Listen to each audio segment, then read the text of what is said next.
அல்லேலூயா. 1 சாமுவேலின் புஸ்தகம் 17ஆம் அதிகாரம் 32, 33. தாவீது சவுலை நோக்கி, இவன் நிமித்தம் ஒருவனுடைய இருதயமும் கலங்க வேண்டியதில்லை. உம்முடைய அடியானைய நான் போய் இந்த பெலிஸ்தனுடைய யுத்தம் பண்ணுவேன் என்றான். 33. அப்பொழுது சவுல் தாவீதை நோக்கி, இந்த பெலிஸ்தனுடைய எதிர்த்து யுத்தம் பண்ண உன்னால் ஆகாது. நீ இளைஞன், அவனோ தன் சிறு வயது முதல் யுத்த வீரன் என்றான். கவனிங்க, நம்ம இதுலேருந்து ஒரு சில சின்ன உங்களுக்கு தெரிஞ்ச சம்பவம் தான் இது. இதுலேருந்து ஒரு சின்ன இந்த சவுலுக்கும் தாவீதுக்கும் உள்ளதான டிஃபரன்ஸ் தான் நம்ம இப்போ பார்க்க போகிறோம். சவுலுக்கும் தாவீதுக்கும் உள்ளதான டிஃபரன்ஸ். தாவீது சொல்கிறான், நான் யுத்தத்துக்கு போகிறேன், நீங்கள் பயப்படாதீங்க, நான் போய் அவனை என்ன செய்வேன், ஜெயிச்சிருவேன் அப்படின்னு சொல்கிறான். சவுல் சொல்கிறாரு, உன்னால் முடியாதுன்னு சொல்கிறார். இந்த ரெண்டு பேருக்கும் என்ன ஒரு வித்தியாசம்? ஏன் தாவீதுக்கு மட்டும் இப்படி ஒரு கான்ஃபிடென்ட்? சில நேரத்தில் வந்து இந்த கான்ஃபிடென்ட்டில் இன்னொன்று இருக்குது, அசட்டு தைரியம்னு ஒன்று இருக்குது. பார்த்துருப்பீங்க. அதாவது நம்மளால் முடியாது, ஆனால் போய் முன்னாடி நின்றுவோம் இல்லையா? அப்புறம் அடி வாங்கி உத வாங்கி வருவோம். அப்புறம் இருக்கிறவங்களாம் சொல்லுவான், நாங்கள் தான் அப்பயோ சொன்னோம்ல போவாதுன்னு, கேட்டியா நீ, உன்னால் முடியாதுன்னு எங்களுக்கு தெரியாதா அப்படின்னு சொல்லுவாங்க. அது ஒன்று இருக்குது, அசட்டு தைரியம். இது வேறு தைரியம். அதாவது சவுல் வந்து ஒரு ராஜா, நம்ம எல்லாருக்கும் தெரியும். சமஸ்த இஸ்ரவேலிலே அவனை மாதிரி உயரமானவங்க யாரும் இல்லை. அவன் வந்து ஒரு தி பெஸ்ட் கிங். ஆனால் தாவீதை பொறுத்த வரைக்கும் ஒரு மெய்ப்பன், ஒரு சாதாரண, அன்றைக்கி சொல்ல பார்த்தோன்னா ஒரு சாதாரணமான ஒரு ஆள். ஆனால் எப்படி இவனுக்கு ஒரு தைரியம் இருக்கிறது? இவன் கையில் ஒரு தைரியம் இருக்குது. ஆனால் அவன் சொல்கிறான், பெலிஸ்தனை பார்த்து சொல்கிறான், கோலியாத்தை பார்த்து சொல்கிறான், அவன் சிறு வயது முதல் யுத்த வீரன். இவரும் யுத்த வீரன் தானே, சவுலும் யுத்த வீரன் தான். நிறைய யுத்தங்களை ஜெயிச்சிருக்கிறாரு, நிறைய போர் பண்ணியிருக்கிறாரு. இவரோட ஸ்டார்டிங் ராஜாவாகிறதுக்கே ஒரு பெரிய யுத்தம் பண்ணார். யுத்தம் பண்ணி தான் ராஜாவே மாறுறார். ப்ரூஃப் பண்ணியிருக்கிறார். ஒரு யுத்தம் பண்ணி, ஒரு ப்ரூஃப் பண்ணி, ஜனங்கள்லாம் அதுக்கப்புறம் தான் ஒரு ராஜாவாக ஏற்றுக்கொண்டாங்க. அப்படி இருக்கும்போது இந்த சவுலுக்கும் இந்த தாவீதுக்கும் என்ன வித்தியாசம்? எப்படி இந்த தாவீதுக்குள்ள ஒரு கான்ஃபிடென்ட் வருது, நான் வந்து கண்டிப்பாக ஜெயிப்பேன் அப்படின்னு? அப்படி கான்ஃபிடென்ட்டோடு இருக்கிற தாவீதை ஒருத்தன் டிஸ்கரேஜ் பண்ணுறான், உன்னால் ஆகாது. ஆனால் முடிவு பார்த்தீங்கன்னா தாவீது கோலியாத்தை ஜெயிச்சிட்டார். அதுக்கு என்ன காரணம் தான் நம்ம இப்போ பார்க்க போகிறோம். அந்த ஒரு விஷயம் தான், இது தெரிஞ்ச சம்பவம் தான். எப்படி சவுலுக்கிட்ட இல்லாத ஒரு விஷயம் தாவீதுகிட்ட இருக்கிறது, சவுலால் முடியாத ஒரு விஷயம் தாவீதால் பண்ணப்படுகிறது. பல நேரத்தில் நாம் இப்படி தான் இருக்கிறோம் லைஃப்பில். ஆண்டவர் நம்மை கொண்டு சில காரியங்கள் செய்வதற்காகத்தான் பூமிக்கு கூட்டிகிட்டு வந்தார். நம்ம எல்லாருமே ரிவர்ஸில் யோசிக்கிற ஆட்கள். நான் பூமிக்கு வந்தேன், அப்புறமா ஒரு நாள் வந்து ஆண்டவர் என்னை ரட்சித்தார், அதுக்கப்புறமா நான் ஊழியக்காரனானேன் அப்படின்றது நம்முடைய வியூ. கர்த்தருடைய வியூ வந்து, நான் ஒரு ஊழியக்காரனை பூமிக்கு அனுப்பியிருக்கிறேன், ஒரு காலகட்டத்தில் அவன் ரட்சிக்கப்படுவான், ஒரு காலகட்டத்தில் எனக்கு ஊழியத்துக்கு வருவான்றது கர்த்தர் ரிவர்ஸில் யோசிப்பார். காரணம், நம்ம ஆசாரிப்பு கூடாரத்துக்கு வெளியிருந்து உள்ளே பார்க்குறவங்க, ஒரு ஆசாரிப்பு கூடாரத்தில் உள்ளேருந்து வெளியே பார்க்குறவர். அவருடைய பிளானுக்கும் நம்முடைய பிளானுக்கும் ரிவர்ஸ் வியூ இருக்குது. அப்போ பார்த்தா தான் தெரியும். இப்போ இயேசு வந்தார், நமக்காக மரித்தார், அவருடைய ரத்தம் நம்முடைய பாவங்களை மன்னிக்கிறது. இது நம்முடைய வியூ. ஹெவனுடைய வியூ, சகல ஜனங்களை பாவங்களை மன்னிக்கும்படி நான் ஒருத்தர் அனுப்பி வச்சிருக்கிறேன். குறிப்பிட்ட காலகட்டம் வரைக்கும் அவர் யோசேப்பு வீட்டில் இருப்பார். வேலை வந்தபோது அவர் வந்து அதுக்காக வேறு விரிக்கப்பட்டார். ரிவர்ஸ் வியூ, அது பார்க்கறது ரிவர்ஸ் வியூ. அதே மாதிரி தான் இப்போ நம்மளை ஏன் பரலோகம் அனுப்பி வச்சிருக்கு, நம்ம ஏன் இந்த பூமிக்கு வந்திருக்கிறோம். அப்போ அனுப்பப்பட்ட நம்ம அத்தனை பேருக்கும் ஒரு டாஸ்க் இருக்குது. ஒவ்வொருத்தருக்கும் ஒவ்வொன்று செய்ய சொல்லி தான் கர்த்தர் அனுப்பி வச்சிருக்கிறார். நான் எப்போவுமே விசுவாசிக்கிற ஒரு விஷயம் என்னென்னா, ஆண்டவர் யாரையுமே விருதாவாய் இந்த பூமிக்கு அனுப்பவே இல்லை. துன்மார்க்கருக்கு கூட ஒரு வேலை இருக்குதாமா. துன்மார்க்கனை எதுக்குன்னு நியமித்திருக்கிறார், தீங்கு நாளுக்கு என்று நியமித்திருக்கிறார். அதுக்கு கூட ஒரு ஆள் அனுப்பிச்சு வச்சிருக்கிறார். நமக்கு ஆண்டவர் நம்மளை உயர்த்துக்கிறதுக்கு நம்மை நியமித்தார். நம்மை உயர்த்துக்கிறதுக்கு தேவையான எதிரியையும் கர்த்தரே நியமித்தார். அவன் சிறு வயது முதல் கொண்டு யுத்த வீரன். யார்? கோலியாத்து. அவன் எதுக்காக அப்படி யுத்த வீரனாக வளர்ந்தான் தெரியுமா? அவனுடைய ஒரே வேலை தாவீதை ராஜாவாக்குவது. தாவீதை ராஜாவாக்கிறதுக்காகவே அப்படி வளர்ந்துருக்கிறான். மற்ற என்ன சண்டை பண்ணால் ஏது பண்ணால் எதுவுமே அங்கே இருக்காது. அவனுடைய வேலை என்ன? நல்லா சாப்பிடு, நல்லா எக்ஸசைஸ் பண்ணு, நல்லா உடம்பை வளர்த்துக்கோ. அப்புறம் என்ன பண்ணோம்? தாவீதிட்ட தோத்துரு. இதுக்கு தான் அவனை அனுப்பி வச்சிருக்கிறேன். அவனுக்கு வேறு என்ன பண்ணானே அங்கே ஒன்றுமே இருக்காது. ஏன் அவன் தாவீதிட்ட தோக்கணும்னா, இப்போ இஸ்ரவேலுக்கு ராஜாவாக சவுலை கொண்டாந்தாச்சு. சவுல் தான் இருக்கிறதுலே உயரம். இப்போ அடுத்து சவுலுக்கு அப்புறம் ஒரு ராஜா வரணும், தாவீது வரணும். உடனே இப்போ சவுலை விட உயரமான ஒரு ராஜா கிட்ட போக முடியாது. இப்படி போயிட்டே இருந்துச்சுன்னா அடுத்தடுத்து உயரம் போயிட்டே இருக்கும் இல்லையா? இவர் 7 அடி, அப்புறம் தாவீது 8 அடி, அடுத்து வரக்கூடிய சாலமன் 9 அடி. இப்படியே போயிட்டீங்கன்னா அதுக்கப்புறம் அவங்க மனைவிகள்லாம் ஏணி வச்சு தான் பேசுகிற மாதிரி இருக்கும். என்னப்பா காப்பி கொண்டு வரட்டுமான, அப்படி தூக்கிட்டு ஏணியில் மேலே போகிற மாதிரி இருக்கும் இல்லையா? அப்போது அடுத்தடுத்த உயரத்துக்கு போக முடியாது. ஆனால் கர்த்தர் இப்போ வேற உயரத்தை கொண்டாடுறாரு. எப்படி கொண்டு வராரு? சவுலை விட உயரமாக ஒருத்தனை கொண்டாடுறாரு, கோலியாத்தை. அவனை தாவீதை வச்சு ஜெயிக்க வைக்கிறாரு. இப்போது நீங்கள் டெக்னிக்கலி பார்த்தீங்கன்னா சவுலை விட உயரமாக தாவீது மாறிவிட்டான். புரியுதா? இப்போ ஏன்னா சவுலை விட உயரமான ஒருத்தனை அவன் ஜெயிச்சிட்டானா இவன் என்னவாயிட்டான்? அவனை விட உயரமாக போயிட்டான்னு அர்த்தம். அதனால தான் முடியும் போது சொல்லுவாங்க, சவுல் கொண்டது 1000, தாவீது கொண்டது 16,000. சரி, எப்படி இந்த கான்ஃபிடென்ட், என்னதுக்காக இந்த கான்ஃபிடென்ட்? இப்போ உங்களுக்கும் எனக்கும் அப்படி தான் ஆண்டவர் டாஸ்க் வச்சு அனுப்பியிருக்கிறார். ஆனால் நம்மளோட எதிரியோட கம்பேர் பண்ணால், இப்போவும் சொல்கிறேன், ஆண்டவர் நமக்கு விரோதமாக வைக்கிற எதிரிகள், நமக்கு எதிராக இருக்கக்கூடியவர்களை சாதாரணமாக வைக்கவே மாட்டார். நீங்கள் வந்து ஒரு என்ன சொல்கிறது, ஒன்றுமில்லாத ஒரு ஆளை ஜெயிச்சுட்டு மேலே வரணும்னு கர்த்தர் விரும்பவே மாட்டார். நாம் அதை விரும்புவோம் இல்லையா? நாம் வந்துட்டு கொஞ்சம் யாராவது ஒருத்தன் உயரமாக தடியாக இருந்தானா சாரிங்க சார் அப்படின்ட்டு வந்துடுவோம் இல்லையா? ஸோ நம்முடைய நோக்கம் எப்பவுமே எப்படின்னா, நம்மளை விட சின்ன ஆளாக இருந்தால் நம்ம என்ன பண்ணிடுவோம். ஆனால் ஆண்டவர் நமக்கு நியமிக்கிற எதிரி எப்பவுமே நம்மளோட பெரிய ஆள் தான். இஸ்ரவேல் ஜனங்கள் உள்ளே போகும்போது கர்த்தர் நியமித்த எதிரிகள் எப்பேற்பட்டவங்கன்னு கேட்டிங்கன்னா, பெலிஸ்தரின் 5 அதிபதிகள். அதை விட பெரிய விஷயம் என்னன்னு கேட்டிங்கன்னு சொன்னால், ராட்சதர்கள் அங்கே இருந்தாங்களா. ஏனோக்கின் புத்திரராகிய ராட்சதர்களை கண்டோம். எல்லாம் ஜெயின்ஸ், உள்ளே இருக்கிறவங்களாம் ஜெயிண்ட். அதாவது ஆண்டவர் சொல்கிறாரு, யுத்தத்துக்கு பழக்க வைப்பதற்கு கர்த்தர் விட்டு வைத்த ஜாதிகள் என்னவெனில் அப்படின்னு சொல்லிட்டு உள்ளே போய் பார்த்தீங்கன்னா, எகிப்தரின் சகல 5 அதிபதிகளும் கானானியரும் இப்படிலாம் இருக்கும். இவங்கெல்லாம் யாருன்னா ஜெயின்ஸ், பயங்கரமான ஜெயின். அதாவது பழகிக்கான்னு சொல்கிறது கூட ஆண்டவர் யாரை விட்டு தான் பழக விட்டுறாரு, நல்லா பெரிய ஆளை விட்டு தான் பழக விட்டுறாரு. நம்ம மீனவர்கள் பார்த்தீங்கன்னா, நம்மளாம் பிள்ளையை நீச்சல் அடிக்கிறதுக்கு எதில் விடுவோன்னு கேட்டிங்கன்னா, நல்ல ஸ்விம்மிங் பூலில், அதுவும் முதல்ல ஒரு 2 அடி 3 அடி இருக்கிற ஆழத்தில், அதுவும் டியூபை கட்டி உள்ளே போட்டு ஒரு ட்ரெயினர் வேறு இப்படி பிடிச்சிருப்பார் தலைக்கீழ, அதை அங்கே பிடிச்சி வெறும் காலை மட்டும் தத்தக்க அடிச்சுட்டு இருக்கோம். இது கடைசி வரைக்கும் அது உள்ளே தான் அடிக்கும், பார்த்துருக்கீங்களா? ஆனால் அதுக்கப்புறம் நம்ம நினச்சோமோ அவர் நீச்சல்லாம் அடிப்பாருங்கன்ட்டு. எதை பார்த்தாலும் பயப்படுவார் அவர். நீச்சல் தெரியும் ஆனால் கிணத்துல அடித்ததில்லை, நீச்சல் தெரியும் ஆனால் ஆற்றுல அடித்ததில்லை. ஸ்விம்மிங் பூல்னால் நல்லா அடிப்பேன், ஏன்னா அது ஆழமே 6 அடி தான், எவ்வளோ முழுகினாலும் கால் தட்டி மேலே வந்துடுவோம். ஆனால் மீனவர்கள் இருக்காங்க பாருங்கள், தங்கள் பிள்ளைகளை கொண்டு போய் போடும்போதே கடலில் தான் போடுவாங்க. ஏன்னா இருக்கிறதுலையே டேஞ்சரஸ் ஸ்பாட், அவங்க சொல்லிக் கொடுக்குற இடமே எங்கே தான் இருக்கும், கடலில். அங்கே போட்டு பழகிட்ட பிறகு அந்த குழந்தை எங்கே வேணாலும் நீச்சல் அடிக்கும், எப்பேற்பட்ட இடத்துல நீச்சல் அடிக்கும். அந்த மாதிரி தான் கர்த்தர் வந்து நம்மளை பழக வைக்கிற இடமே நல்ல ஒரு பெரிய ஜெயிண்ட்டுக்கிட்ட கொண்டு போய் விட்டுருவார். சில நேரத்தில் நம்மளை பாடம் சொல்லிக் கொடுக்கறதுக்கு நமக்கு மட்டும் ஸ்ட்ரிக்டான ஆள் வருவான். எப்போவுமே உங்களுக்கு தெரிஞ்சிருக்கும், நீங்கள் யார் எக்ஸாமினேஷன் ஹாலில் நமக்கு வந்துட்டு சூப்பர்வைசராக வரக்கூடாதுன்னு நினைப்போமோ அவன் தான் நமக்கு வருவான் கரெக்டாக, பர்டிகுலராக. நம்ம முன்னாடி வெளியே நின்று பேசுவோம் தானே, அவங்க ரொம்ப ஸ்ட்ரிக்டாமா, அந்த ஆரஞ்சு கலர் புடவை டீச்சர் இருக்குதுல்ல அது காப்பி அடிக்க விட மாட்டேங்குதாம்மா, அப்படியே பிடிச்சி வெளியே தள்ளுதான், அது மட்டும் வராமல் தான் நல்லா இருக்கும்பா, சோத்திரம் ஆண்டவரே, மிச்ச மீதியை நீங்கள் பார்த்துங்க, அது ஒன்று மட்டும் அந்த ஆரஞ்சு புடவை தான் நமக்கு வந்து நிற்கும். நீ காப்பி அடிக்காமல் பாஸ் பண்ணுங்கிறதா கர்த்தர் திட்டம். நாம் அதையும் ஜெயித்து வரணுன்றதான் கர்த்தர் விரும்புகிறார். அதே மாதிரி தான் இப்போ தாவீதுக்கு முன்பாக நிற்கிற ஆள் யாருன்னா கோலியாத்து. இப்போ தாவீதுக்கும் கோலியாத்துக்கும் கம்பாரிசன் நம்ம பார்க்கல, தாவீதுக்கும் சவுலுக்கும் கம்பாரிசன் பார்க்குறோம். ஏன், இவன் ஒரு ராஜா, இவங்கிட்ட ஒரு பெரிய இராணுவம் இருக்குது, ஆளுமே நல்ல ஜெயிண்ட் தான், இவனுக்கு அவனுக்கு கொஞ்சம் தான் டிஃபரன்ஸ். இவனும் யுத்த வீரன், அவனும் யுத்த புருஷன், 2 பேரும் தான் ஈக்குவல். எப்பவுமே பார்த்தீங்கன்னா எங்கே பார்த்தாலும் ஈக்குவலான பர்சன்ஸ் தான் மோத விடுவாங்க. ஆனால் இங்கே கம்பேர் பண்ணிங்கன்னா இவன் கான்ஃபிடென்ட்டாக சொல்கிறான், நான் போகிறேன் அவனை ஜெயிப்பேங்கிறான். ஆனால் அவன் சொல்கிறான் உன்னால் முடியாதுங்கிறான். அப்போ இவனுக்குள்ளே இருந்த அந்த கான்ஃபிடென்ட் என்ன, சில காரியங்கள் தாவீதுகிட்டே காணப்பட்டது. அதுதான் உங்களுக்கும் எனக்கும் இருக்க வேண்டியது. இப்போ முதலாவது தாவீதுகிட்ட இருந்த ஒரு விஷயம் என்ன, 1 சாமுவேல் புத்தகம் 17ஆம் அதிகாரம் 45வது வசனம். அதற்கு தாவீது பெலிஸ்தியனை நோக்கி, நீ பட்டயத்தோடும் ஈட்டியோடும் கேடகத்தோடும் என்னிடத்தில் வருகிறாய், நானோ நீ நிந்தித்த இஸ்ரவேலுடைய இராணுவங்களின் தேவனாகிய சேனைகளுடைய கர்த்தரின் நாமத்தில் உன்னிடத்தில் வருகிறேன். நல்ல கவனிங்க, இந்த வசனம் என்ன சொல்லுது, தாவீதுக்கும் பெலிஸ்தியனுக்கும் உள்ளதான டிஃபரன்ஸ் என்ன. இங்கே அவன் ஈட்டியோட வரான், கேடயத்தோட வரான், பட்டயத்தோட வரான், எல்லாத்தோட வரான். சவுலுக்கிட்ட இல்லாத ஒரு கான்ஃபிடென்ட் எது தாவீதுகிட்ட இருந்துச்சு. இப்போ சவுலுக்கிட்ட ஈட்டியும் இருக்கு, பட்டயமும் இருக்கு, கேடகமும் இருக்கு. ஏன், அவனுக்கும் இவனுக்கும் ஈக்குவலான எல்லாமே இருக்கு. ஆனால் இல்லாத ஒன்று என்ன தெரியுமா, சவுலுக்கிட்ட இல்லாத ஒன்று தாவீதுகிட்ட இருந்துச்சு. வசனம், நீ நிந்தித்த சேனைகளின் கர்த்தரின் நாமத்தில் நான் வருகிறேன். இதுதான் ஃபர்ஸ்ட் பாயிண்ட். நீங்க யாரா வேணா இருக்கலாம், உங்ககிட்ட என்ன குவாலிஃபிகேஷனால இருக்கலாம், ஆனால் உங்களுக்கும் எனக்கு இருக்க வேண்டிய முதல் qualification, we are the representative of God-ன்றதை மட்டும் நமக்கு நல்லா தெரிஞ்சுக்கணும். நான் வர்றது தேவனுடைய நாமத்தில் வருகிறேன், நான் வர்றது கர்த்தருடைய நாமத்தில் வருகிறேன், வேற எந்த நாமத்திலையும் வரல, எதுக்காகவும் நான் வரல, நான் வருகிறது கர்த்தருடைய நாமத்தில். எங்கிட்ட இருக்கக்கூடிய டேலண்ட்டு, எங்ககிட்ட இருக்கக்கூடியதான படிப்பு, என்கிட்ட இருக்கக்கூடியதான எந்த ஒரு காரியமும் ஜெயிப்பதற்கு தேவையான அளவுக்கு அதுக்கு பவர் இருக்கு. ஆனால் எனக்கு தேவையான முதல் விஷயம் என்னன்னா, எனக்குள்ள இருக்கிற ஒரு ஃபர்ஸ்ட் கான்ஃபிடென்ட் என்ன தெரியுமா, I am representative of God. நான் நிற்பது கர்த்தருடைய ரெப்ரசன்டேட்டிவாக நிற்கிறேன், அவருடைய ஸ்தானாதிபதியாக, அம்பாசிடர் ஆஃப். பல நேரங்களில் நீங்கள் பார்த்துருப்பீங்க, பிரசிடென்ட் இருப்பாங்க, அமெரிக்கன் பிரசிடென்ட் இருப்பாங்க, அல்லது எந்த நாட்டுடைய பிரசிடென்ட் இருப்பாங்க, அவங்களுடைய எம்பசி இங்கே இருக்கும், நம்ம இருக்கிற நாடுகளில் இருக்கும். அந்த பிரசிடென்ட்டுக்கு என்ன விதமான ஒரு பவர் உண்டோ சேம் மரியாதை யாருக்கு இருக்குன்னா அந்த அம்பாசிடருக்கு இருக்கும்.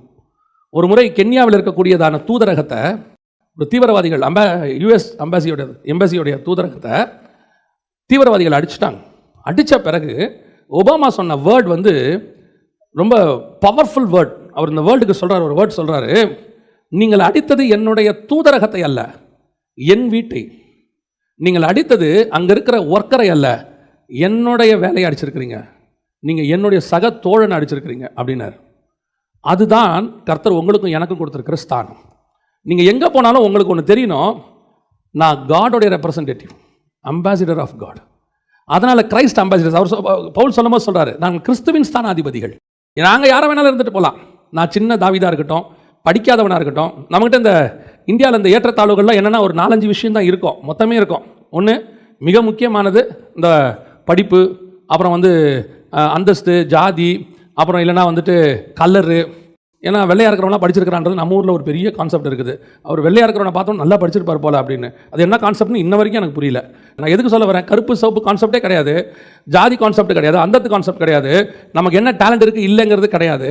ஆனால் முதல்ல நமக்கு தெரிய வேண்டியது, நான் அம்பாசிடர் ஆஃப் காட், நான் கிறிஸ்துவின் நாமத்தில் வருகிறேன், அதனால் நான் கண்டிப்பாக ஜெயிப்பேன். இந்த கான்ஃபிடன்ஸ் தான் உங்களுக்கு வேணும். நான் எங்கிட்ட இருக்கிறதுனால ஜெயிக்கிறேனா இல்லையாங்கிறது முக்கியம் இல்லை. எங்கிட்ட இருக்கிற எதிரி, எனக்கு எதிராக இருக்கிற எதிரி என்ன பவர்ஃபுல்லாக இருக்கிறன்றது எனக்கு முக்கியம் இல்லை. என்னோடு கூட ஒரு இருக்கிறார், அவர் என்னிலும் வல்லவராக இருக்கிறார். அவர் தான் எனக்காக இருக்கிறவர், அவர் தான் ஜெயிக்கிறவர், அவர் தான் ஜெயிப்பார். அவர் தோக்கவே மாட்டார், அவருக்கு தோல்வி என்பதே கிடையாது. அவர் எனக்கு முன்னாடி போயிட்டு இருக்கிறார். அப்படி இருக்கும்போது நான் எப்படி தோப்பேன்? தோக்கவே மாட்டேன். சில நேரத்தில் பார்க்கறதுக்கு தெரியும் தோக்கிற மாதிரி, தோக்கவே மாட்டோம் லைஃப்பில். நீங்கள் ஒன்று மட்டும் நல்லா தெரிஞ்சு வச்சுக்கொள்ளுங்க, போகும்போது ரெப்ரசன்டேட்டிவ் கார்டாக போகணும். சில நேரத்தில் பாருங்கள், நம்ம எல்லாரும் நின்றுக்கிட்டு இருப்போம், அட்மிஷன் வாங்குறதுக்கு, காலேஜில் அட்மிஷன் வாங்குறதுக்கு நிற்போம், +2 முடிச்சுட்டு. நம்மளை விட 10 மார்க் ஒருத்தன் குறைவாக இருப்பான். நம்ம அங்கே வெளியே நிற்கும் போது எல்லாம் பேசிக்கிட்டு இருப்போம்ல, நீ என்ன மார்க்கு, நீங்கள் என்ன எங்கேருந்து வந்திருக்கீங்க, என்ன மார்க்கு.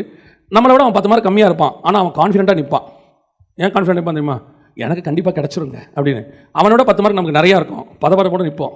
ஏன் அப்படின்னு பார்த்தா அவன் சொல்லுவான், எங்கள் அப்பாவுடைய friend DEO, district education officer, எனக்கு ஒரு லெட்டர் இருக்குது, உள்ளே உட்காந்துருக்கிற ஹெச்ஓடி என்னுடைய மாமா, கன்ஃபார்மாக எனக்கு என்ன கிடைக்கும், சீட் கிடச்சிரும். இப்போ நமக்கு மார்க் இருக்குது, ஆனால் என்ன இல்லை, இந்த ரெக்கமெண்டேஷன் இல்லை, அது இல்லை, இது இல்லைன்னு ஒரு பயம் இருக்கும். நான் சொல்கிறேன், நமக்குரிய விசிட்டிங் கார்டு, நமக்குரிய ரெக்கமெண்டேஷன், நமக்கு இருக்கக்கூடியதான மிகப்பெரிய பலம் என்னென்னா, நம் கர்த்தர் நம்மோடு கூட இருக்கிறார். அவர் நமக்கு முன்பாக போவார், அவர் நம்ம கூட இருந்து கதவை திறந்து கொடுப்பார். அற்புதமாக அதிசயமாக நடக்கும். எப்படி நடக்கும்லாம் தெரியாது. சில நேரத்தில் நம்ம அறிவுக்கு எட்டாததுன்னு இருக்குல்ல, நீங்கள் இந்த அறிவுக்கு எட்டாததை பெருசாக நினச்சிப்பீங்க. அறிவுக்கு எட்டாதது எப்படி, ஐயோ அது பெரிய நாலேஜ்ஃபுல் இல்லை. சில விஷயங்கள் இன்னும் அறிவுக்கு எட்டாததெல்லாம் இருக்குது, ரொம்ப சிம்பிள் விஷயம்லாம் இருக்குது. எதுக்கு சொல்கிறேன், பல நேரங்களில் ஆண்டவர் யூஸ் பண்ணுற மெத்தட் என்டையர்லி டிஃப்ரெண்ட். ஆண்டவர் யூஸ் பண்ணுற விதம், உன்னையும் என்னையும் செலக்ட் பண்ணினது ஒருத்தர் உட்காந்துருக்கிறாரு. அவருக்கு தெரியும் நீங்களும் நானும் யார் என்பது, நம்ம பலம் என்பது அவருக்கு தெரியும். ஆனால் நமக்கு தான் தெரியாது அவர் யார் என்பது, அவருடைய பலம் என்ன என்பது நமக்கு தெரியாது. பல நேரத்தில் நாம் என்ன பண்ணிடுவோம் தெரியுமா, நம்ம பலத்தை நம்பிக்கிட்டு ஏசுநாதரை போட்டில் தூங்க விட்டுருவோம். ஆண்டவரே படுத்து தூங்குங்க, எங்கே பாப்பா சொல்கிறீங்க, ஏன்பா பிரயாணம் போயிட்டுருக்கோம், இஸ்ரவேலை காக்கிறவர் உறங்குவதும் இல்லை தூங்குவதும் இல்லைன்னு இருக்கு, என்ன தூங்க சொல்கிறீங்களே, நம்ம கடல் ஆண்டவரே. பாருங்கள், பேதுரு இருக்கார், சீனியர் ஃபிஷர்மேன், அவர் ஓட்டாத போட்டா அவருடைய அசிஸ்டன்ட் யோவான் இருக்கார், அவரும் கோ பைலட்டு, பயங்கரமான ஆள். இது பத்தாததுக்கு அந்திரேயா, எல்லாம் ஃபிஷர்மேன், அத்தனை பேரும் போட்டு நல்லா ஓட்டுவோம். நீங்கள் படுங்க ஆண்டவரே. ஆண்டவர் சொன்னார், உண்மையாவா படுக்க சொல்கிறீங்க, கன்ஃபார்மாக படுக்கட்டுமா, படுங்க. எப்படி படுக்கணும், தலைகாணி வச்சு படுங்க. வசனம் சொல்லும், தலையணை வைத்திருந்தார். இவன் தலையணை கொண்டாந்துருப்பான் போல இவன் படுக்கிறதுக்கு, அவருக்கு தலைக்கு வச்சு படுக்க வச்சு, நல்லா படுங்க ஆண்டவர் நாங்கள் பார்த்துக்குறோம் சொன்னார். நான் கண்ணை மூணே உன் கதை முடிஞ்சிடா, யோசிச்சு சொல்லு, நல்லா படுங்க ஆண்டவர் நாங்கள் பார்த்துக்குறோம். எல்லாருக்கும் அவங்க பலன். ஒரு 10 நிமிஷம் இருக்கும், அடிச்சது பாருங்கள் புயல், அடிச்சது பாருங்கள் காற்று. ஒருத்தர் நினச்சிருப்பான், டே நம்ம பார்க்காத காற்று ஒன்று அடிக்குது, இது வரைக்கும் இந்த கடலை நாங்கள் இப்படி பார்த்ததே இல்லை. கடைசியாக இவர் எழுப்புறான், ஆண்டவரே நாங்கள் மடிந்து போகிறது உமக்கு கவலை இல்லையா, நானா தூங்க சொன்னேன், நாங்கள் அதாவது நம்ம பலன், என்னுடைய கடல், நான் ப்ராக்டிஸ்ட், வெல் ப்ராக்டிஸ்ட், இது முன்னாடி நான் பல முறை இதை கையாண்டு இருக்கிறேன் அப்படின்னு நினைக்கிறேன். நமக்கு தான் ஒரு சர்க்கிள் ஒன்று வரும். ஏன், ஒரு விஷயத்தை மட்டும் மனசில் நல்லா வச்சுக்கணும், நான் எவ்வளோ டேலண்ட்டுங்கிறது முக்கியமே கிடையாது, நான் யார் மூலயமா போகிறேங்கிறது தான் முக்கியம். அம்பு எவ்வளோ ஷார்ப்பாக வேணா இருக்கட்டும், விடுற ஆள் கரெக்டாக இருந்தால் தான் அம்புக்கு வேல்யூ. நீங்களும் நானும் அம்பு தான், பலவானின் அம்புகள், நாம் எல்லாருமே அம்புகள் தான். நம்ம செம ஷார்ப்பு, அழகாக செஞ்சுருக்கிறாங்க, என்ன கூர்மை, நான் போய் குத்துனா அவன் செத்தான், எல்லாம் உண்மைதான். ஆனால் விடுகிறவர் ஒருவர் இருக்கிறார், அவர் கரெக்டாக விட்டால் தான் நீ நான் சரியாக போவோம். நாம் பல நேரத்தில் நினச்சிக்கிறோம், ஓ நான் யார் தெரியுமா, எங்கள் ஃபேமிலியிலே நாங்கள் தான், எங்கள் அப்பா டாக்டரு, அம்மா டாக்டரு, நான் டாக்டரு.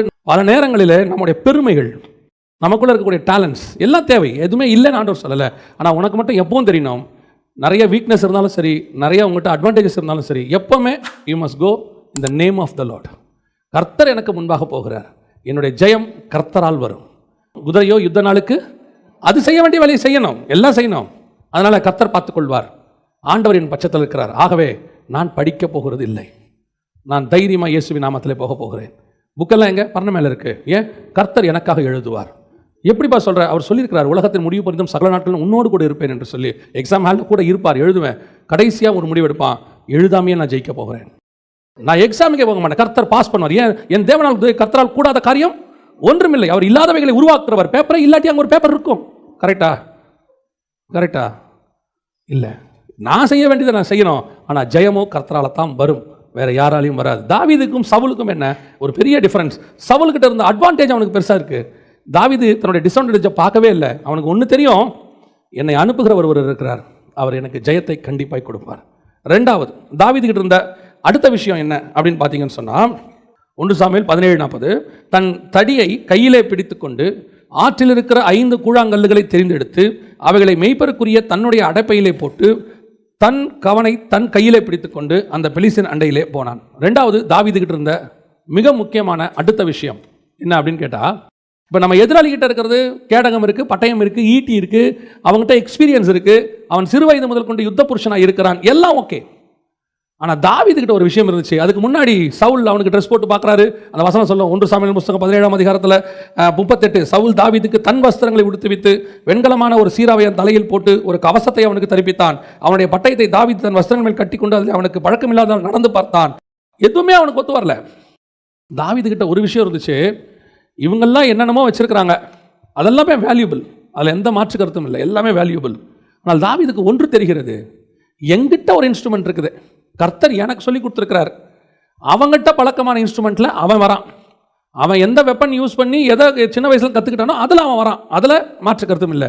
ஆனால் நான் எப்படி போக போகிறேன் தெரியுமா? என்கிட்ட என்ன இருக்குதோ அதை நான் எடுத்துகிட்டு போக போகிறேன்.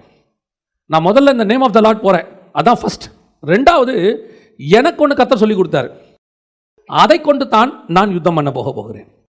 அவன் என்ன வச்சிருக்கானோ அதையே தான் நானும் எடுத்துகிட்டு போகணுன்ற அவசியம் இல்லை. இது ஃபார்முலா கிடையாது. அவன் அவனுக்கு தெரிஞ்சதில் யுத்தம் பண்ணுறான், நான் எனக்கு தெரிஞ்சதில் யுத்தம் பண்ண போகிறேன். அவனோட கம்பேர் பண்ண என்கிட்ட இருக்கிறது ஒன்றுமே கிடையாது, ஒரு கூழாங்கல் தான், ஒரே ஒரு கூழாங்கல், ஒரு தடி தான். ஆனால் எனக்கு எதிரில் நிற்கிறானே அவங்ககிட்ட இருக்கிறது பட்டயம், ஈட்டி, கேடகம், எது வேணா இருக்கட்டும். ஆனால் அதுக்காக நான் திரும்பி எனக்கும் பட்டயம் வேணும், எனக்கும் ஈட்டி வேணும், எனக்கும் கேடகம் வேணும், அப்போ தான் அவனை ஜெயிக்க முடியுன்ற நம்பிக்கைக்கு தாவீது போல. அந்த நம்பிக்கையில் தான் சவுல் அவங்ககிட்ட போகாமல் இருக்கிறார். ஏன்னா அவன் கத்தியை விட நம்ம கத்தி சின்னது, அவன் ஈட்டியை விட நம்ம ஈட்டி சின்னது, அவன் கேடகத்தை விட ஏன் கேடகம் சின்னதுன்னு சவுல் உட்காந்து கம்பேர் பண்ணிட்டு இருக்கிறார். தாவீதுக்கு இந்த பிரச்சனையே இல்லை. நம்மகிட்ட ஈட்டியும் இல்லை, கேடகம் இல்லை, பட்டயம் இல்லை. ஒன்று வசனம் சொல்லுது, தாவீதின் கையில் பட்டயம் இல்லாது இருந்தது. 50 வசனம் சொல்லுது, பட்டயம் இல்லாது இருந்தது. என்கிட்ட ஒன்றும் கிடையாது, ஆனால் என்கிட்ட ஒன்று இருக்கு. எது?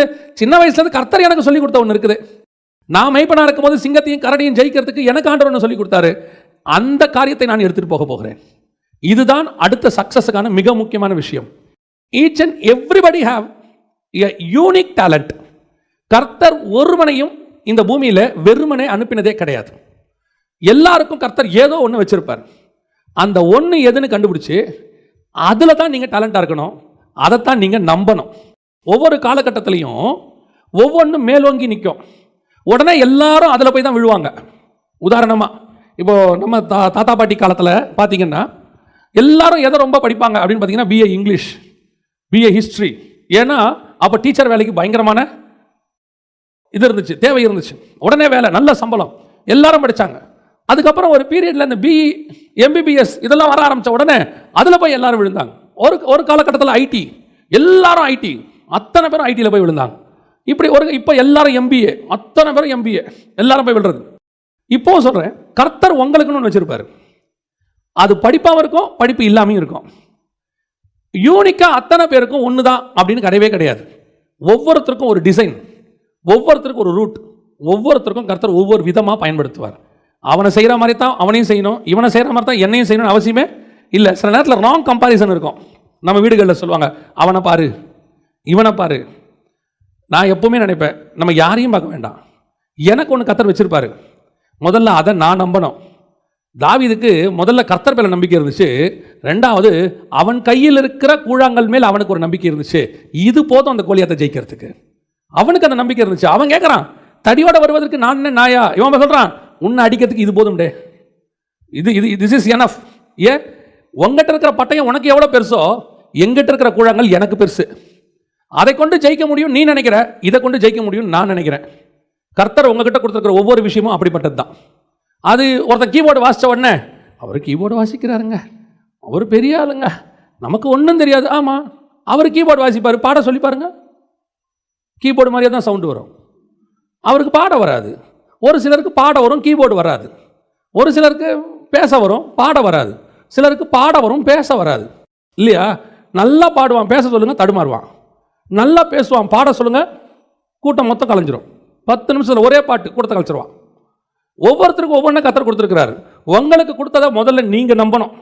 எங்கிட்ட கர்த்தர் கொடுத்தது தி பெஸ்ட், இதை கொண்டு கர்த்தர் என்னை முன்னேற்ற வல்லமை உள்ளவராக இருக்கிறார், இதில் நான் மேலே வருவேன். இல்லைங்க, அதெல்லாம் பிஇ படிக்காட்டு. ஏன் பிஇ படிக்காட்டு என்ன? பிஇ படித்தவர் பிஇயில் வராரு, நம்ம சாதாரண இ பிடிச்சிட்டு வந்தால் ஈயில் மேலே வரும். எப்படியோ எவனையும் உயர்த்த கர்த்தர் வல்லமை உள்ளவராக இருக்கிறார். முதல்ல நமக்கு நம்மக்கிட்ட கொடுத்த டேலண்ட் மேலே முதல்ல நமக்கு ஒரு கான்ஃபிடென்ட் வரணும். எனக்கு ஆண்டவர் சொல்லிக்கிறது ஒன்று தான், உனக்கு நான் கொடுத்த அபிஷேகத்தை முதல்ல நீ கனம் பண்ணு. நீ என்ன செய்ய? கனம் பண்ணு. நீ அதுக்கு மரியாதை கொடு. நம்மளே அதுக்கு மரியாதை கொடுக்கலன்னு வச்சுக்கோங்க, அப்புறம் எப்படி இன்னொருத்த மரியாதை கொடுப்பான்? நம்மளே சொல்லுவோம் சில நேரங்களில், தாழ்த்துறது நல்லது. இந்த போலியான தாழ்மை இருக்குல்ல, நான் குப்பை இல்லையா, சிலர் சொல்லுவாங்க நான் ஒன்றுமில்லாத குப்பைங்க. நீ உண்மையிலே இருதயத்துலேருந்து சொல்லியிருந்தீங்கன்னா, யாராவது உன்னை குப்பைன்னு கூப்பிடும்போது நீ சந்தோஷப்படணும். என்னை உண்மையாக கூப்பிட்றாங்க, என்னுடைய நிலைமையை தெரிஞ்சவங்க கூப்பிட்றாங்க, என்னையா கூப்பிட்டீங்க சிஸ்டர்னு கேட்டிருக்கணும். ஏன் உங்களுக்கு கோவம் வருது? ஒன்றும் இல்லாத குப்பை அப்படின்னா யாரை பார்த்து சொன்னேன்? நீ தானே சொன்ன குப்பைன்னு பிரேயரில், ஆண்டவரே நான் மண்ணு, நான் குப்பை அப்படின்னு நீங்கள் சொல்லிங்க. பக்கத்தில் இருக்கவங்க கூப்பிட்றான், சார் குப்பை உங்களை கூப்பிட்றாங்க பாருங்கள் அப்படின்னு. ஏன்னா இது போலியான மைமாலம். உன் இருதயத்தில் குப்பைன்ற எண்ணமே உனக்கு இல்லை, அது சும்மா அப்படி சொல்கிறது. ஆனால் தாவீதுக்கு உண்மையிலே இருக்குது, அவனுக்கு தெரியுது நான் ஒன்றும் இல்லை, ஆனால் கர்த்தர் எனக்கு சொல்லிக் கொடுத்த கூழாங்கல் இருக்குது, இதை வச்சு நான் என்ன செய்வேன்? ஜெயிக்க முடியும். அதனால தான் அவ்வளோ கான்ஃபிடென்ட்டாக போய் நிற்கிறான் பாருங்கள். எதில் எது நின்னாலும் பல நேரத்தில் கர்த்தர் உங்களுக்கு கொடுக்குற ஒரு அபிஷேகம், கர்த்தர் கொடுக்கறதான ஒரு ஊழியம், கர்த்தர் கொடுக்கறதான ஒரு டேலண்ட், அல்லது கர்த்தர் கொடுத்துருக்கிறதான ஒரு ஏதோ ஒரு காரியம், அதை முதல்ல நீங்கள் கனம் பண்ணுங்க. இதை வச்சு ஒன்றும் பண்ண முடியாது, இதை செய்ய முடியாது, இதை சாதிக்க முடியாது, இதை வச்சு எதுவுமே நடக்காது. முதல்ல நம்ம நம்பணும். நமக்கு ஆண்டவர் கொடுத்த என்ன செய்யணும்? நாம நம்பணும், நாம கனப்படுத்தணும், நாம அதுக்கு ஒரு முக்கியத்துவத்தை கொடுக்கணும், நாம அதுக்கு மரியாதை கொடுக்கணும். எனக்கு ஆரம்பத்துலேருந்து நான் சொல்கிறது வந்து ஒரு 7 வயசு 8 வயசுலேருந்தே ட்ராமானா ரொம்ப இஷ்டம், ட்ராமா போடுறதுனா ரொம்ப இஷ்டம், ட்ராமா நடிக்கிறதுனா இஷ்டம் ரொம்ப. அப்போது ஆஸ் யூஷுவல் அது வந்துருச்சுன்னா படிப்பு குறைவாக தான் வரும். அது ஒன்று இது வரும், இல்லை அது வரும். 2 வரதுன்றது பெரிய டேலண்ட்டு, அது நமக்கு வராது. எப்போ பார்த்தாலும் இப்படியே ட்ராமா இப்படி போயிட்டு இருந்தோமா, திடீர்னு ஒரு நாள் ஒரு ஊழியத்தில் இருக்கும்போது அந்த ஊழியத்தில் ஒருத்தர் வந்து என்ன செஞ்சாங்க, நீங்கள் ட்ராமா போடுவீங்களாமே அப்படின்னாங்க. போடுவோம், எங்கள் சர்ச்சிலலாம் நாங்கள் போட்டிருக்கிறோம் அப்படின்னோடனே அந்த ஊழியத்தில் சொன்னாங்க, நீங்கள் ட்ராமா போடுறீங்களா இன்றைக்கி சாயங்காலம் ஒன்றுன்னாங்க. நான் எந்த ஆப்பர்ச்சுனிட்டியும் விடக்கூடாதுன்னு நினைக்கிறாள். சரின்ட்டேன். எவ்வளோ நேரம்னு கேட்டேன். 3 நிமிஷம் சொன்னாங்க. ட்ராமாக்கு எவ்வளோ நேரம்? என் கூட இருந்தவங்க சொன்னாங்க, அவன் நம்மளை கிண்டல் பண்ண பார்க்குறான், 3 நிமிஷத்துலலாம் ட்ராமா போட முடியுமா? அதனால் 3 மினிட்ஸ்ன்ட்டு போகிறான், நீ முடியாது சொல்லிடுறேன். நம்ம சொன்னேன், நம்ம ஏன் முடியாதுங்கண்ணோம், போடுவோம். 3 நிமிஷத்தில் எப்படி போடுவோம்? 3 நிமிஷத்தில் போடுவோம். முடிக்கணுன்றது யார் சொன்னா? நம்ம தானே முடிக்கணும். வேணான்னு சொல்லிட்டு போகிறதுக்கு ஆரம்பிச்சிடுவோம். அவனா எப்பயாவது நிறுத்தினா நிறுத்திப்போம். ஆனால் 3 நிமிஷத்தில் முடிச்சுட்டு அந்த ட்ராமாவை ஒரு சின்ன ஸ்கிட் போட்டோம். கர்த்தர் அதை கனப்படுத்தினார். நாங்கள் நம்பினோம், நான் நம்பினேன் இது கண்டிப்பாக சக்ஸஸ் ஆகும் அப்படின்னு சொல்லி 3 நிமிஷம் அந்த ஸ்கிட் போட வச்சாங்க.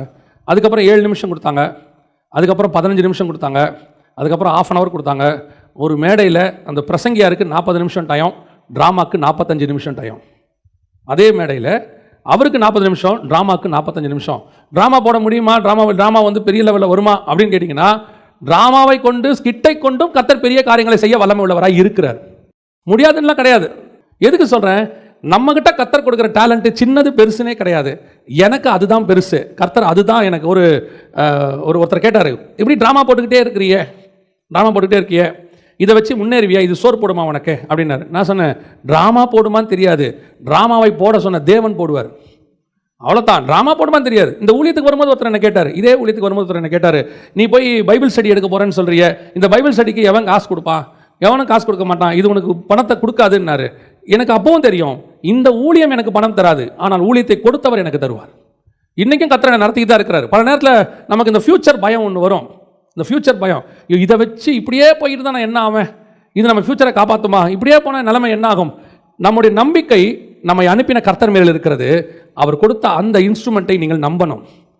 என்கிட்ட ஒருத்தர் கொடுத்துருக்கிறாரு, அவர் அதை பயன்படுத்தினா எவ்வளோ பெரிய கோலியாத்தும் அதை வச்சு வீழ்த்திடுவார்.